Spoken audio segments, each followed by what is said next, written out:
வந்தது வந்தனோ நஞ்சையும் புஞ்சையும் செல்வம் கொழிச்சு நல்லவர் வீட்டில லட்சுமி தங்கணும்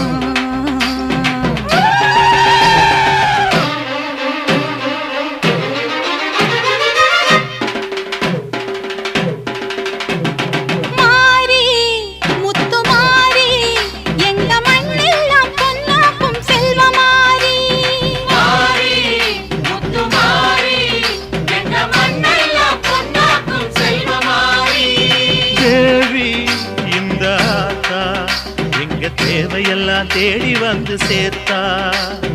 தேவி